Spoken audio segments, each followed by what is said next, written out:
Hello student, welcome back to my channel. आज की video से हम एक नई सीरीज स्टार्ट कर रहे हैं जो आप लोग का यूपी पीजीटी कॉमर्स का एग्जाम होने वाला है, जिसकी एग्जाम डेट आप लोग की आ चुकी है पहले ही। आप सभी लोग को पता ही होगा, एक बार फिर से रिकॉल करा देते हैं कि जो बच्चे टीजीटी कॉमर्स से फॉर्म फिल किए थे उनकी डेट जो है वो आपकी मई में एग्जाम होना है, और जो बच्चे पीजीटी कॉमर्स से फॉर्म फिल किए हैं उनकी जो एग्जाम डेट है वो आपकी जून में है। तो उसको ध्यान में रख के अब आपको तैयारी करनी है। तो आज से हम टारगेट लेते हैं 60 डेज का।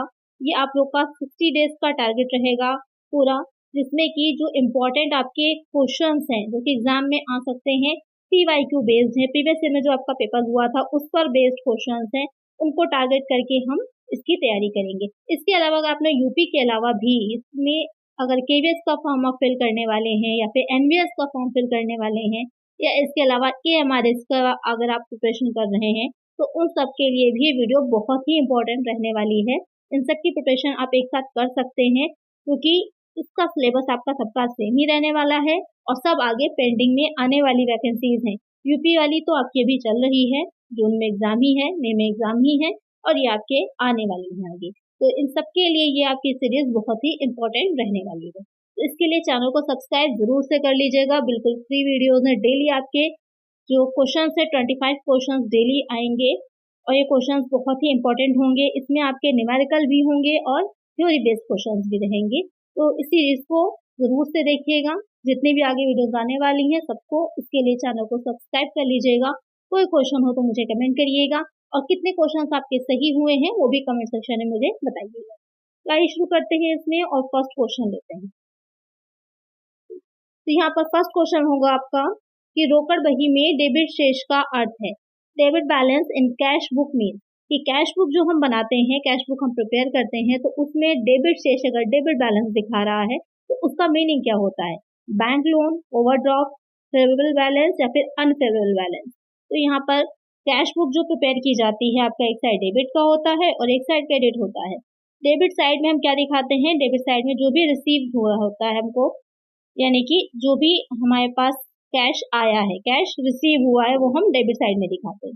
और जो भी कैश हमने पेमेंट किया होता है, क्योंकि कैश बुक है तो ऑब्वियस सी बात है कि वहाँ पर जितना भी कैश में ही ट्रांजेक्शन आपने किया है, चाहे वो रिसीव किया हो या फिर आपने पेमेंट किया हो, वो सब कैश में ही हमने किया है। तो अब अगर क्वेश्चन कह रहा है कि यहाँ पर डेबिट शेष है, डेबिट शेष का मीन्स ये है कि सपोज कर लीजिए कि यहाँ पर टोटल जो आ रहा है डेबिट साइड का आपका 10,000 आ रहा है और इधर का टोटल जो आपका आ रहा है क्रेडिट साइड का वो कितना आ रहा है? 8,000 के करीब। यहाँ पर आपने सपोज कर लीजिए 8,000 आ रहा है, तो 10,000 है, इधर 8,000 है, तो क्या है? 2,000 डेबिट का एक्स्ट्रा है, शेष है, बैलेंस में है। वो किधर जाएगा? वो आप क्रेडिट साइड में लेकर के जाएंगे और यहाँ पर टोटल हमारा इक्वल आ जाएगा। तो ये हो जाएगा हमारा, ये जो है ये अमाउंट क्या हो जाएगा? ये होगा डेबिट शेष। डेबिट साइड का रिसीविंग का है मीन्स बड़ा है, तो क्या है? फेवर में है, अनुकूल है, फेवरेबल बैलेंस है, तो यहाँ पे क्या हो जाएगा? ऑप्शन सी हो जाएगा। तो ये मीनिंग हो जाती है डेबिट बैलेंस की। अगर कहा जाए कैश बुक में बहुत ही अच्छे से डिटेल में मैं एक एक चीज आप लोग को बताऊंगी कि आपका रिवीजन भी साथ साथ होता जाएगा। अगर आपने अच्छे से रिवीजन नहीं किया तो इसमें आपका कंप्लीट रिवीजन भी हो जाएगा। तो यहाँ पर करेक्ट आंसर हो जाएगा ऑप्शन सी। और कैश बुक में आपका जो होता है या तो इक्वल रहता है या तो डेबिट शेष ही डेबिट बैलेंस ही रहता है, इसको जरूर से ध्यान में रखिएगा। ये पूछा जा सकता है कि कैश बुक हमेशा किस तरह का बैलेंस रखती है, तो वो हो जाता है हमारा डेबिट बैलेंस। ये भी ध्यान में रखना है, क्यों रखती है? क्योंकि इधर रिसीविंग होती है, इधर पेमेंट होता है, और जितना आपको रिसीव हुआ है उससे ज्यादा आप पेमेंट तो नहीं कर देंगे ना, तो इस वजह से जितना रिसीव हुआ या तो इक्वल होगा या तो डेबिट बैलेंस आएगा। चलिए नेक्स्ट क्वेश्चन पे चलते हैं। नेक्स्ट क्वेश्चन है विक्रय बीजक सबसे पहले कहाँ पर दर्ज किया जाता है, यानी कि कहाँ पर दर्शाया जाता है? Sales invoices are first entered in cash book, the sales journal, या फिर सेल्स अकाउंट में, या फिर परचेज जर्नल में। तो जो विक्रय बीजक होता है, सेल्स इनवॉइस होता है, आप सबसे पहले उसको कहाँ पर शो करते हैं? तो उसे हम सेल्स जर्नल जो बनाते हैं वहां पर शो करते हैं। एक आंसर क्या हो जाएगा? ऑप्शन बी हो जाएगा। चलिए नेक्स्ट क्वेश्चन है, क्योंकि जितने भी एंट्रीज आप कर रहे हैं सबसे पहले रिकॉर्ड होती हैं वो जर्नल में होती है। नेक्स्ट आ जाएगा प्रतिधारित आय विवरण दर्शाता है, रिटेन अर्निंग स्टेटमेंट डिपाइट्स, यानी कि जो रिटेन अर्निंग होती है, प्रतिधारित आय है, वो स्टेटमेंट हमें क्या दिखाता है? Appropriation of profit, estimates of profit, estimates of cost, none of the option. Most important question है ये, बहुत इम्पॉर्टेंट क्वेश्चन है, कई बार एग्जाम में पूछा गया है और आगे भी एग्जाम में आपके पूछा जा सकता है। तो यहाँ पर जो रिटेन अर्निंग स्टेटमेंट हम प्रिपेयर करते हैं उसमें हमें क्या चीज होती है, क्या पता चलता है, तो लाभों का विनियोजन होता है, अप्रोप्रिएशन ऑफ प्रॉफिट होता है कि कहाँ कहाँ पर लाभ आपने विनियोजित किया है, उसका एक स्टेटमेंट होता है। कई चांस यहाँ पर हो जाएगा ऑप्शन ए। बहुत ही अच्छा और इम्पोर्टेंट क्वेश्चन है। चलिए नेक्स्ट क्वेश्चन है, which of the following are real account, निम्नलिखित में से कौन से वास्तविक खाते हैं। तो यहाँ पर आपके 5 ऑप्शन दे रखे हैं, आपको ये देखना है कि कौन कौन से आपके रियल अकाउंट होते हैं, नीचे यहाँ पर करेक्ट ऑप्शन आपको चूज करना है।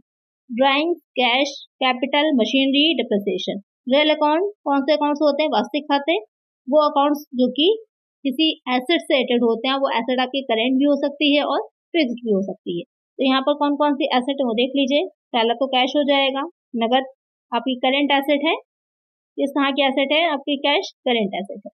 और मशीनरी ये किस तरह की एसेट है, ये आपकी फिक्स एसेट हो जाएगी। तो यही दो क्या हो जाएंगे, रियल अकाउंट है। तो ए और डी, अब सॉरी ए, बी और डी। अब बी और डी किसमें है, ऑप्शन ए में दे रखा है, तो ये हमारा करेक्ट आंसर हो जाएगा। इसके अलावा बाकी के अकाउंट्स की अगर हम बात करें तो कौन से अकाउंट हैं, कैपिटल अकाउंट, पूंजी जो खाता होता है वो कौन सा है, तो पूंजी खाता हमारा पर्सनल अकाउंट होता है, ये हमारा पर्सनल अकाउंट होता है। ड्राइंग क्या है, ड्राइंग भी हमारा क्या हो जाता है, ये भी हमारा पर्सनल अकाउंट होता है। अब एक आता है आपका डिप्रिसिएशन, हिरास। डिप्रिसिएशन कौन सा अकाउंट है, तो इसका आंसर आप लोग मुझे कमेंट करिए कि डिप्रिसिएशन या फिर जो हिरास लगता है एसेट्स पर, वो कौन सा अकाउंट होता है। चलिए नेक्स्ट क्वेश्चन पे चलते हैं। कर्मचारियों को दिया जाने वाला वेतन है, salary paid to staff is personal account, real account, nominal account, capital account.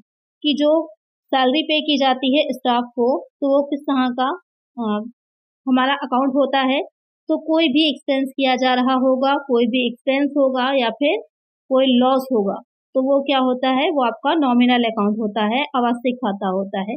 इस तरह के बहुत देखने में आपको इजी लग रहा होगा, लेकिन इस तरह के क्वेश्चन भी एग्जाम में आपके बनते हैं, तो आपको इनको भी ध्यान रखना हो। ऐसे ही छोटे छोटे इजी से क्वेश्चन कभी कभी गलत हो जाते हैं। तो ये आपका कर्मचारी को दिया जाने वाला वेतन, सैलरी क्या है आपका, नॉमिनल अकाउंट, लेकिन इसी सैलरी के आगे, इसी वेतन के आगे आपका आउटस्टैंडिंग या प्रीपेड लगा दिया जाए।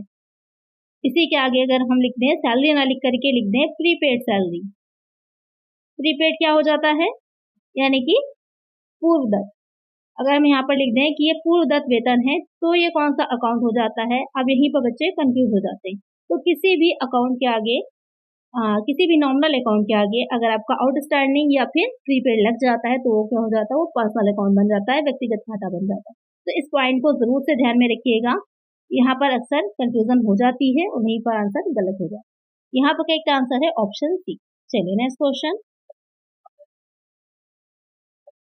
वित्तीय लेखांकन संबंधित है फाइनेंशियल अकाउंटिंग डील से।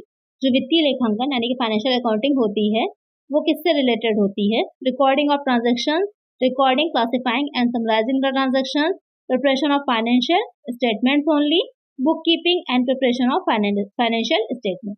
ये वित्तीय लेखांकन आपका किससे रिलेटेड है, लेन देन की रिकॉर्डिंग करना, लेन देन को रिकॉर्ड करना, वर्गीकृत करना और सारांशित करना, केवल वित्तीय विवरण तैयार करना, बही खाता रखना और वित्तीय विवरण तैयार करना।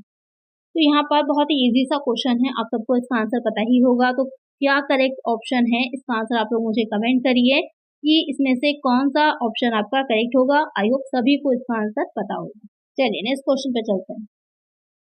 और कौन सी बुक्स इसमें इंपॉर्टेंट रहने वाली है, कौन से प्रीवियस पेपर या फिर जो प्रैक्टिस सेट है, जो प्रैक्टिस आपको करनी है अगर क्वेश्चन की, तो कौन से प्रैक्टिस सेट आपको लगाने चाहिए जो कि आपके लिए हेल्पफुल होंगे एग्जाम के पॉइंट ऑफ व्यू से। तो अगर इस पर एक आपको सेपरेट वीडियो चाहिए है तो मुझे कमेंट कर दीजिएगा, तो यहाँ पर मैं इसके एक अलग से वीडियो आप लोग के लिए लेकर आऊँगी कि कौन सी बुक्स जो है वो आपके लिए हेल्पफुल होने वाली हैं एग्जाम के पॉइंट ऑफ व्यू में।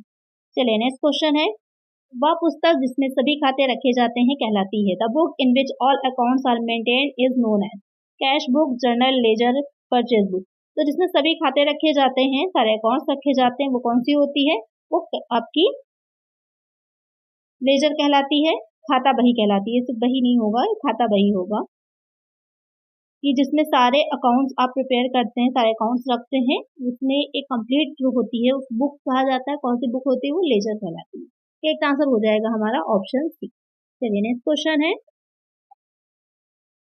यहाँ पर ये न्यूमेरिकल क्वेश्चन है और ये बहुत ही मोस्ट इम्पोर्टेंट क्वेश्चन है। बहुत जगह या बहुत एग्जाम्स में आप लोग का आया हुआ है। प्रीवियस ईयर 2022 में जो पेपर हुआ था उसमें भी ये क्वेश्चन आपका पूछा गया है। ये क्वेश्चन बहुत ही इंपॉर्टेंट है। A profit margin of 25% on the selling price is equivalent to of cost in branch accounting. विक्रय मूल्य पर 25% का लाभ मार्जिन शाखा लेखांकन में लागत के बराबर है। ये क्वेश्चन आपके कई जगह अलग अलग एग्जाम्स में पूछा गया क्वेश्चन है, बहुत बार पूछा जाता है, बच्चे से इसको गलत कर देते हैं।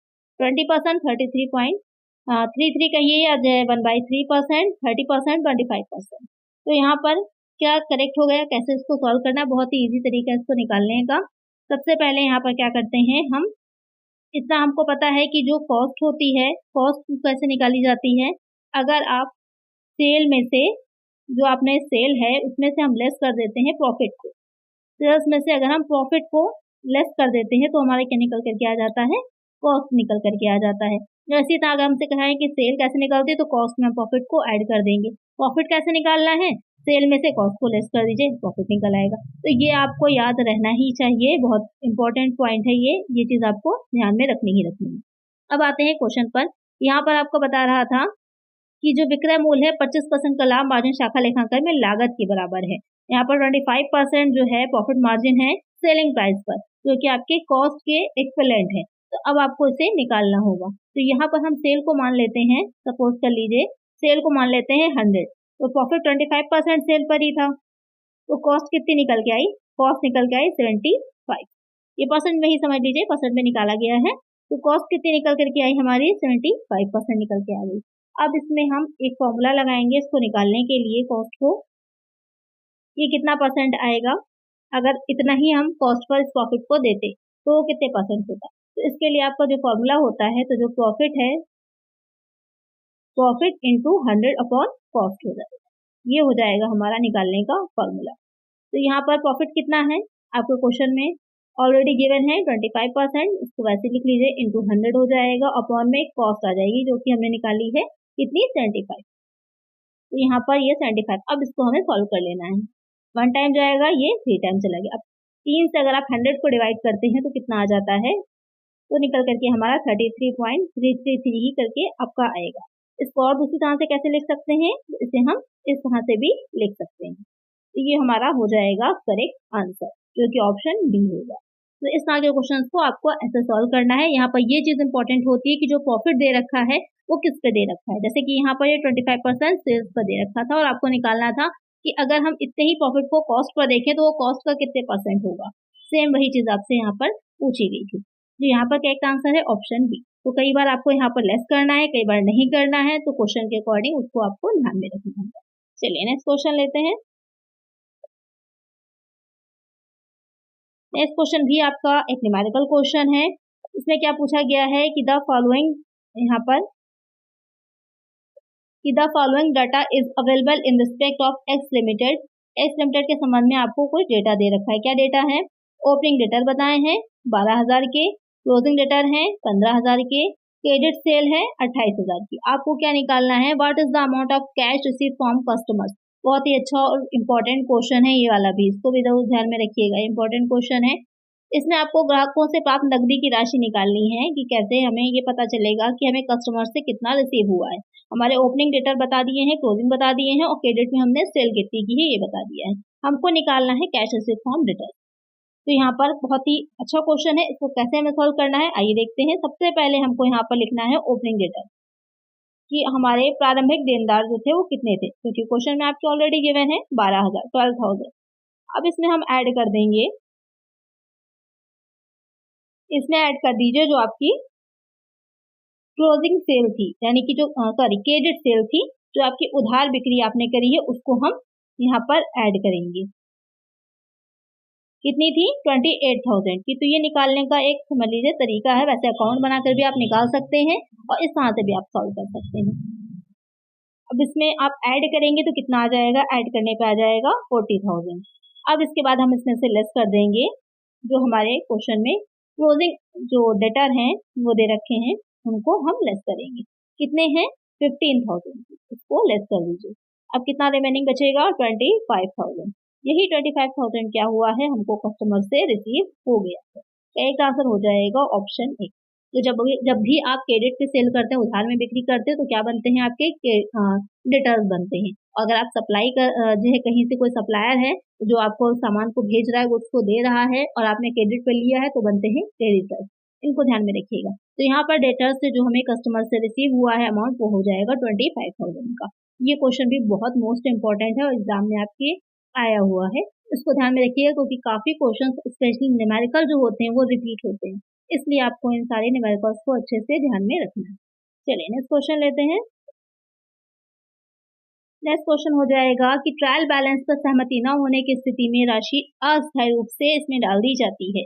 इन case of non agreement of trial balance the amount is temporary put to debtors account, creditors account, stock account, suspense account. तो क्वेश्चन कह रहा है जो ट्रायल बैलेंस आप बना रहे हैं और वहां पर एक साइड डेबिट होता है और एक क्रेडिट होता है, अगर दोनों साइड इक्वल नहीं आ रहे, क्योंकि आपके दोनों साइड इक्वल आने चाहिए। लेजर में जो बैलेंस लेजर आपने बनाया है, जो उसमें अकाउंट रखे जाते हैं, उन अकाउंट्स का जो भी बैलेंस होता है, बैलेंसिंग अमाउंट होता है, उससे आपका क्या प्रिपेयर किया जाता है, उससे हम ट्रायल बैलेंस जो होता है उसको प्रिपेयर करते हैं। तो यहाँ पर दोनों साइड इक्वल आते हैं। अगर इक्वल नहीं आ रहे हैं तो उसे कहाँ ट्रांसफर करेंगे, उसे हम सस्टेंस अकाउंट में ट्रांसफर करते हैं। अब आता है क्वेश्चन कि सस्टेंस अकाउंट तो हमने बना लिया, अब इस सस्टेंस अकाउंट से में जो अमाउंट होता है उसको आप कहाँ दिखाएंगे। तो जो सस्टेंस अकाउंट का अमाउंट होता है वो कहाँ जाता है, वो आपका जाता है बैलेंस शीट में। उसे आप कहाँ दिखाते हैं, उसे आप बैलेंस शीट में दिखाते हैं। तो ये पूरी प्रोसेस को समझना आपके लिए जरूरी है, कहीं से भी क्वेश्चन आपका पूछ सकता है। तो ये बेसिक कॉन्सेप्ट होता है अकाउंटिंग के, ये सारी चीजें आपको पता होनी चाहिए, आपको पूरी तरह से एक एक पॉइंट क्लियर होना चाहिए माइंड में, तभी आप अच्छे से इन क्वेश्चन को एग्जाम में अपने सॉल्व कर पाएंगे। करेक्ट आंसर है ऑप्शन डी। तो क्या हो सकता है, नेक्स्ट क्वेश्चन ये कर ले यहाँ पर कि उसकी राशि को या सस्पेंस अकाउंट को आगे आप कहाँ दिखाते हैं, कहाँ दिखाएंगे, बैलेंस शीट में दिखाएंगे। चलिए नेक्स्ट क्वेश्चन लेते हैं। निम्नलिखित में से कौन लेखांकन की सीमा नहीं है, which of the following is not the limitation of accounting based on accounting convention, evidence in legal matters, incomplete information, omission of qualitative information. तो यहाँ पर कह रहा है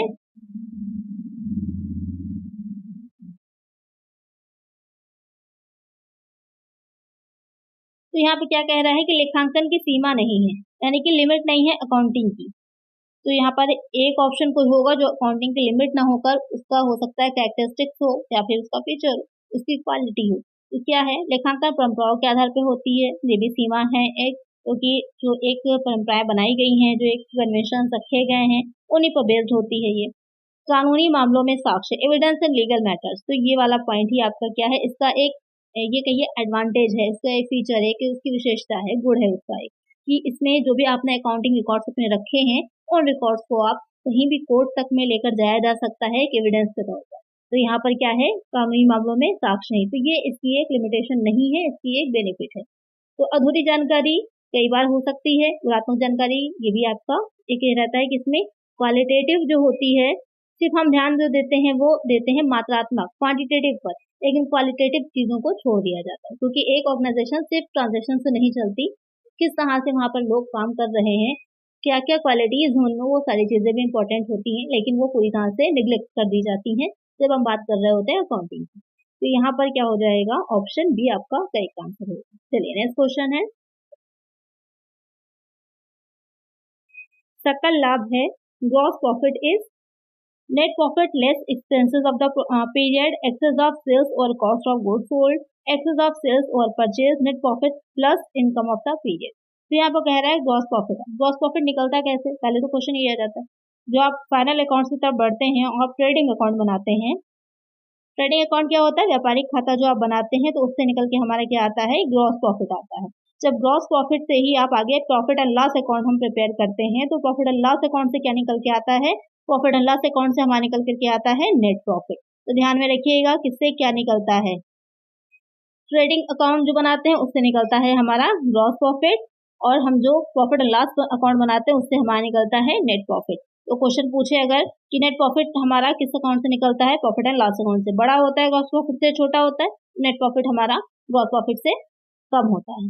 तो इन सारी चीजों को ध्यान में रखना। अब यहाँ पर जो क्वेश्चन आपसे कह रहा है उसके अकॉर्डिंग अगर हम बात करते हैं, तो यहाँ पर excess of sales over cost of goods sold, यहाँ पर अगर सिंपल आपको इस तरह से लिख दिया जाए कि profit is equal to sales minus cost of goods sold को शॉर्ट में लिखा जाता है COGS, cost of goods sold, बेचने की या विक्रय करने की लागत हो जाती है। तो सेल्स में से जब आप बेचने की लागत को, विक्रय की लागत को हटाएंगे तो हमारा प्रॉफिट निकल करके आ जाएगी। लेकिन अब इस तरह से नहीं लिखा तो आपको इसको समझना है। यहाँ पर जो दे रखा है बी वाला ऑप्शन कि excess of sales over cost of goods sold, बेची गई वस्तुओं की लागत से अधिक बिक्री जो होती है उससे निकल के हमारा ग्रॉस प्रॉफिट आ जाता है। एक आंसर हो जाएगा ऑप्शन बी। तो यहाँ पर आप देख रहे होंगे कि क्वेश्चन की लैंग्वेज कितनी इंपॉर्टेंट होती है। वहाँ पर लिमिटेड टाइम में यही क्वेश्चन आपको घुमा देगा। देखने में बहुत आसान लगेगा लेकिन वहाँ पर एग्जाम में आप कंफ्यूज हो सकते हैं। तो जितने ज्यादा आपने प्रैक्टिस कर रखी होगी अच्छे से उतना ही ईजी आपके लिए सॉल्व करना है। चलिए नेक्स्ट क्वेश्चन लेते हैं। प्रारंभिक खर्चों को बैलेंस शीट में शीर्ष के अंतर्गत दिखाया गया है। Preliminary expenses are shown in the balance sheet under the head reserve and surplus, investment, loan and advances, miscellaneous expenditure. एक चीज तो क्लियर हो गई, उसे कहाँ दिखाते हैं? बैलेंस शीट में दिखाते हैं।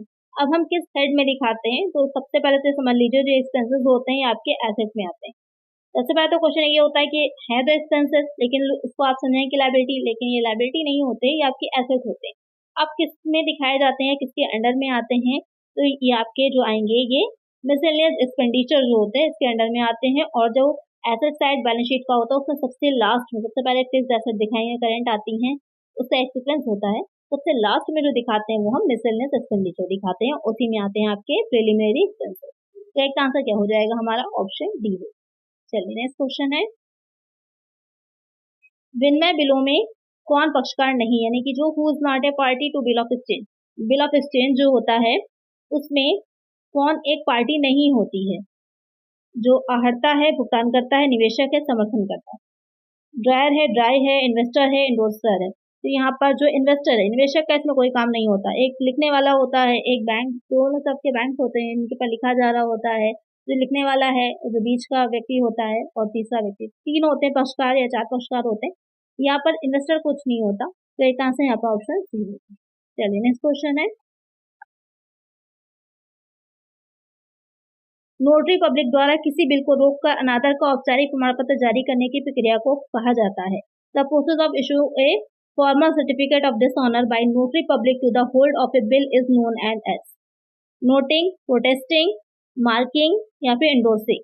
तो क्वेश्चन कह रहा है तो किसी बिल को अगर रोका जा रहा है जिससे कि डिसऑनर हो रहा है, उसके लिए जो एक फॉर्मल सर्टिफिकेट जारी किया जाता है वो प्रोसेस आपकी क्या कहलाती है? उसे हम उस प्रोसेस को क्या कहते हैं? तो वो विरोध करना कहलाती है, प्रोटेस्टिंग कहलाती है। तो एक आंसर क्या हो जाएगा? ऑप्शन बी हो जाएगा। चलिए नेक्स्ट क्वेश्चन है, in which year zero based budgeting was implemented in India as a method of assessing expenditure budgets। Bharat में व्यय बजट के आकलन की एक विधि के रूप में शून्य आधारित बजटिंग किस वर्ष लागू की गई थी? 1985, 86, 88, नन ऑफ द अबव। बहुत ही अच्छा क्वेश्चन है, इंपॉर्टेंट है, ये भी कई बार पूछा गया क्वेश्चन है। जीरो बेस्ड बजटिंग से क्वेश्चन पूछे जाते हैं। कभी कभी ये पूछता है कहाँ से शुरू हुई थी, ये पूछता है किसने शुरुआत करी थी, किस सन में हुई थी। जैसे कि यहाँ पर भारत के विषय में पूछा गया है कि कब से शुरुआत करी गई थी इसकी, तो इसकी शुरुआत जो हुई थी वो 1986 से हुई थी। तो एक आंसर क्या हो जाएगा हमारा? ऑप्शन डी हो जाएगा। अब एक क्वेश्चन आता है कि जीरो बेस्ड बजटिंग की स्टार्टिंग किसने करी थी, किसने शुरुआत की थी, प्रारंभकर्ता कौन था इसका? तो इसके प्रारंभकर्ता कौन थे? इसका आंसर आप लोग मुझे कमेंट करिए, थोड़ा सा देखिए, अगर आपको पता है बहुत अच्छी बात है, डायरेक्ट आप कमेंट करिए। अगर नहीं पता है तो इसके बारे में सर्च करिए, थोड़ा सा जानिए। जब आप चीज़ों को जानते हैं, सर्च करते हैं, तो उसमें और भी बहुत से पॉइंट आपको मिलते हैं। तो इसका आंसर आप लोग मुझे ढूंढ कर बताइए कि किसने इसको स्टार्ट किया था। चलिए नेक्स्ट क्वेश्चन लेते हैं, प्राप्त एवं भुगतान खाते की विशेषताएं क्या है? What are the features of receipt and payment account? Summary of cash transaction, cash and bank items in one column, no distinction between capital and revenue, all of these. तो यहाँ पर जो रिसिप्ट एंड पेमेंट अकाउंट होता है, तो जो not for profit organisation होती हैं, गैर लाभ उद्देश्य से बनाई गई संस्थाएं होती हैं, वहां पर ये अकाउंट रखा जाता है। तो अब इसकी विशेषता क्या है, ये क्वेश्चन आपसे कह रहा है। नगद लेन देन का सारांश है, नगद और बैंक को एक कॉलम में दिखाते हैं, पूंजी और आयगत के बीच में कोई अंतर नहीं होता, ये सभी। तो अगर हम बात करें कि इसके फीचर्स क्या होते हैं, तो ये तीनों ही फीचर्स हैं। तो करेक्ट आंसर होगा हमारा option D, all of this. ये आपकी किस तरह से बनती है? कैश बुक, जैसे कि आप बनाते हैं cash book, same as it is ये कैश बुक की तरह ही बनती है। तो जितने भी आपने कैश में पेमेंट किए वो सब दिखाए जाएंगे। इसमें आप रेवेन्यू और जो भी आपके वैसे ट्रांजेक्शन होते हैं, कैपिटल नेचर के दोनों के बीच में अंतर नहीं होता, दोनों ही दिखाए जाते हैं और आपका यहाँ पर नगद और बैंक दोनों आइटम से आपके एक कॉलम में दिखाए जाएंगे। तो कैश बुक कितना एज इट इज होती है इसका ध्यान में रखिएगा। यह भी क्वेश्चन कर सकता है कि रिसिप्ट एंड पेमेंट अकाउंट किस अकाउंट की तरह बनाया जाता है, तो वो आपका हो जाता है कैश बुक। तो एक आंसर होगा हमारा ऑप्शन डी। चलिए नेक्स्ट क्वेश्चन है,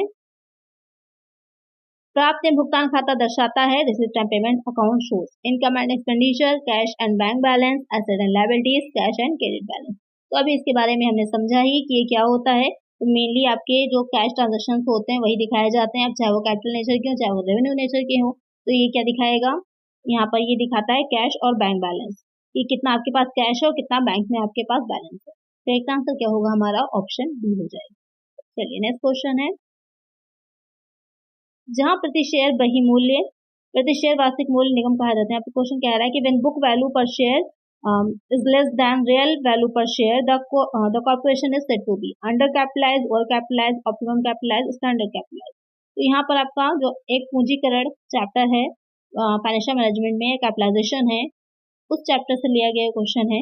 इसमें कह रहा है कि एक जो शेयर है उसकी जो बुक वैल्यू यानी कि पुस्तक मूल्य जो है वो कम है उसके वास्तविक मूल्य से, यानी कि वास्तविक मूल्य उसका ज्यादा है लेकिन उसका पुस्तक मूल्य जो है वो कम है। तो इस कंडीशन में जो संस्था है, जो ऑर्गेनाइजेशन है, वो क्या कहलाएगी, कम पूंजीकृत है, अत्यधिक पूंजीकृत है, इष्टतम है या फिर मानक पूंजीकृत है। तो ऐसे सिचुएशन में जो संस्था होती है वो अंडर कैपिटलाइज कहलाती है, कम पूंजीकृत कहलाती है, जब आपकी रियल वैल्यू पर शेयर की क्या होती है, ज्यादा होती है लेकिन बुक वैल्यू कम होती है। अगर इसी के अपोजिट कर दीजिए कि ये साइन ऐसे ना लगा होकर के आपका ये साइन ऐसे लगा होता, तो ये ओवर कैपिटलाइज हो जाती, अधिक पूंजीकृत हो जाती। तो करेक्ट आंसर क्या होगा, ऑप्शन है, और दोनों को ही याद रखिएगा, चाहे ऐसे पूछे या वैसे पूछे। तो क्वेश्चन आपका ये बहुत ही इंपॉर्टेंट है, इसको जरूर से ध्यान में रखिएगा। चलिए नेक्स्ट क्वेश्चन लेते हैं, किसी व्यवसाय द्वारा किए गए लाभ या हानि को निर्धारित करने के लिए तैयार किया गया विवरण कहा जाता है। The statement prepared determine the profit or loss made by a business is called the statement of affairs, statement of operations, statement of profit और लॉस, ऑल ऑफ दैट। तो किसी भी बिजनेस में प्रॉफिट और लॉस को बताने के लिए जो स्टेटमेंट तैयार किया जाता है वो क्या कहलाता है, तो वो हो जाता है आपका profit and loss, statement of profit और लॉस। जो आप प्रॉफिट एंड लॉस अकाउंट बनाते हैं, स्टेटमेंट प्रिपेयर करते हैं, उसकी यहाँ पर बात कही जा रही है स्टेटमेंट की ही, तो वही आपका आंसर भी स्टेटमेंट ऑफ प्रॉफिट और लॉस हो जाएगा। एक आंसर हो जाएगा ऑप्शन सी। तो कुछ क्वेश्चन आपके इजी भी होते हैं, कुछ मॉडरेट होते हैं, कुछ डिफिकल्ट होते हैं, तीनों को मिलाकर पेपर बनता है। अगर आपकी तैयारी तीनों की ही है तभी आपका बेस्ट स्कोर आप कर पाएंगे, क्योंकि वैकेंसी कम होती है, नंबर ऑफ पोस्ट कम होती है, तो आपको 100% अपना देना होता है। नेक्स्ट है यहाँ पर लेखा परीक्षा कार्यक्रम होना चाहिए, audit programme must be flexible, permanent, according to circumstances, none of the above. तो यहाँ पर जो ऑडिट है, ऑडिटर है, ऑडिट प्रोग्राम अपना प्रिपेयर करता है, ऑडिट असिस्टेंट जो होते हैं उसको वो तैयार करते हैं मिलकर के, तो वो कार्यक्रम जो है किस तरह का होना चाहिए, तो यहाँ पर वो फ्लेक्सिबल होना चाहिए, यानी कि जैसे सिचुएशन हो उसके अकॉर्डिंग उसमें थोड़ा बहुत चेंजेस किए जा सकें, तो वो फ्लेक्सिबल होना चाहिए, ना कि परमानेंट। तो एक आंसर क्या हो जाएगा, ऑप्शन ए हो जाएगा। चलिए नेक्स्ट क्वेश्चन है, एक लेखा परीक्षक के त्यागपत्र के कारण हुई रिक्ति को भरा जाता है। अ vacancy caused by resignation of an auditor is filled by board of directors, managing director, journal meeting, central government। Auditor है, अगर उसने रिजाइन किए कर दिया है जिससे कि वो वैकेंट हो गई उसकी पोस्ट, तो वहां पर उसको फिल करना है, तो उसको किस तरह से किया जाएगा, तो वो सामान्य बैठक होती है, जो अंशधारी होते हैं, जो शेयर होल्डर्स होते हैं, इसको एजीएम भी बोला जाता है, एनुअल जनरल मीटिंग। एजीएम होती है, जनरल मीटिंग होती है, उसमें उस रिक्ति को भरा जाता है। तो कई का आंसर होगा ऑप्शन सी। इस तरह से भी क्वेश्चन कर सकता है कि अंशधारी अंकेक्षक की नियुक्ति कौन करता है, तो वो कौन करता है, अंशधारियों द्वारा की जाती है, शेयर होल्डर्स के द्वारा की जाती है। हाँ, अगर ये क्वेश्चन आपका बनता है कि फर्स्ट ऑडिटर जो प्रथम यहाँ पर जो पहला अंकेक्षक नियुक्त किया जाता है, फर्स्ट ऑडिटर होता है, उसकी नियुक्ति कौन करता है, तो फर्स्ट ऑडिटर की नियुक्ति जो होती है वो बोर्ड ऑफ डायरेक्टर्स के द्वारा की जाती है। इसको शॉर्ट में बीओडी बोला जाता है। बोर्ड ऑफ डायरेक्टर्स करते हैं फर्स्ट ऑडिटर की। अगर प्रथम अंकेक्षक लिखा हो तो आपका आंसर बोर्ड ऑफ डायरेक्टर होगा। अगर लिखा हो सामान्य, एक नॉर्मल अंशधारी, या सिर्फ क्वेश्चन यहाँ पर पूछता है कि अगर सामान्य अंकेक्षक है, एक अंकेक्षक है, उसकी नियुक्ति कौन करता है, तो आपका आंसर हो जाएगा अंशधारी। शेयर होल्डर्स जो होते हैं वो करते हैं, कहाँ करते हैं, एनुअल जनरल मीटिंग में करते हैं। एक आंसर है ऑप्शन सी। चलिए नेक्स्ट क्वेश्चन है, वह व्यवस्था जिसमें प्रत्येक व्यक्ति के लेखांकन कार्य की जांच अन्य सदस्यों द्वारा की जाती है कहलाती है। An arrangement in which the accounting work of each individual is checked by other members is known as internal audit, external audit, internal check, test checking. यहाँ पर क्वेश्चन क्या कह रहा है, एक इस तरह की व्यवस्था है, इस तरह का अरेंजमेंट जिसमें प्रत्येक व्यक्ति के लेखांकन जो अकाउंटिंग का काम हो रहा है कोई दूसरा व्यक्ति जो होता है अलग अलग व्यक्तियों द्वारा उसकी जांच कर ली जाती है। तो वो व्यवस्था या वो तरीका जो होता है किसी संस्थान में जो अप्लाई किया जा रहा है वो क्या कहलाता है, तो उसे हम कहते हैं आंतरिक जांच, इंटरनल चेक कहा जाता है। एक आंसर हो जाएगा ऑप्शन सी। बहुत ही अच्छा और इम्पोर्टेंट क्वेश्चन है, बहुत बार एग्जाम में पूछा गया है। जिन जिन क्वेश्चन को मैं इंपॉर्टेंट कर रही हूँ उनको कई बार रिवाइज कर लीजिए, स्क्रीनशॉट लेके रख लीजिए, जिससे कि आपको क्वेश्चन याद रहे, नोट्स बना लीजिए उनसे रिलेटेड। ओके, क्वेश्चन आपके कई बार एग्जाम से पूछे गए हैं, रिपीटेड है। एक आंसर हो जाएगा ऑप्शन सी। नेक्स्ट क्वेश्चन है, समवर्ती लेखा परीक्षा किसका भाग है? Concurrent audit is a part of internal check system, continuous audit, internal audit system, none of the option. तो जो समवर्ती लेखा परीक्षा होती है किसका एक हिस्सा होती है? आंतरिक जांच प्रणाली की, सतत लेखा परीक्षा, आंतरिक लेखा परीक्षा प्रणाली, कोई भी विकल्प सही नहीं है यहाँ पर। कई बार ऑप्शन आपका नन भी होता है, लेकिन यहाँ पर नन ऑप्शन नहीं है। यहाँ पर कहीं क्या है, जो इंटरनल ऑडिट सिस्टम होता है उसका एक हिस्सा होती है। तो एक आंसर क्या होगा, ऑप्शन सी हो जाएगा। तो इस तरह के क्वेश्चन आपके एग्जाम में पूछे जाने हैं, इसी को ध्यान में रख करके आपको तैयारी करनी है। पेपर ऐसा ही रहता, बहुत ज़्यादा से ज़्यादा डिफिकल्ट नहीं होता है। तो पीजीटी का पेपर है, जो प्रीवियस में आए हैं आपके क्वेश्चन, उसको ध्यान में रख करके मैंने यहाँ पर बताया। और कौन से पीवाईक्यू आप लगाइए जिससे कि आपकी अच्छी तैयारी हो जाए। उससे बहुत जल्द एक वीडियो आएगी अलग से, जिसमें हम देखेंगे कि कौन कौन सी बुक्स आपको पढ़नी चाहिए। चलिए नेक्स्ट क्वेश्चन लेते हैं। सचिवीय लेखा परीक्षा इसके लिए एक प्रभावी उपकरण है। Secretarial audit is an effective tool for internal audit, efficiency audit, corporate compliance management, cost audit। यहाँ पर क्वेश्चन कह रहा है कि जो सचिवीय लेखा परीक्षा होती है किसके लिए एक अच्छा इफेक्टिव टूल कितना काम करती है, तो किसके लिए करती है? कॉर्पोरेट अनुपालन प्रबंधन के लिए, कॉर्पोरेट कंपाइलेंस मैनेजमेंट के लिए। इस क्वेश्चन को ध्यान में रखिएगा, ये भी बहुत ही अच्छा क्वेश्चन है, आपका एग्जाम में पूछा जा सकता है। तो यहाँ पर आपके 25 क्वेश्चंस आज के कंप्लीट हो जाते हैं। तो हमारा आज का ये टारगेट 25 क्वेश्चंस का कंप्लीट होता है। नेक्स्ट वीडियो आएगी जहाँ पर नेक्स्ट हम आपके 25 क्वेश्चंस लेंगे, जो आपके पीवाईक्यू बेस्ड होंगे, इंपॉर्टेंट क्वेश्चन होंगे, रिपीटेड होंगे सबसे ज़्यादा। तो आई होप ये सीरीज आपको अच्छी लगेगी। अगर हेल्पफुल रही है तो लाइक जरूर से कर दीजिएगा। कितने क्वेश्चन इन 25 में आपके करेक्ट हुए हैं, तो उसका आंसर आप लोग मुझे कमेंट सेक्शन में बताइएगा। और कौन से क्वेश्चन या कौन से आपका क्वेश्चन जो वीक है वो मुझे कमेंट करिए, जिससे कि उससे रिलेटेड क्वेश्चन में ज़्यादा लेकर के आप लोग के लिए आऊँ, जिससे कि आपकी अच्छी तैयारी हो सके। तो आज की वीडियो में इतना ही। वीडियो अच्छी लगी है लाइक करिएगा, चैनल पर नया सब्सक्राइब कर लीजिएगा और फ्रेंड्स तक वीडियो को शेयर करिएगा।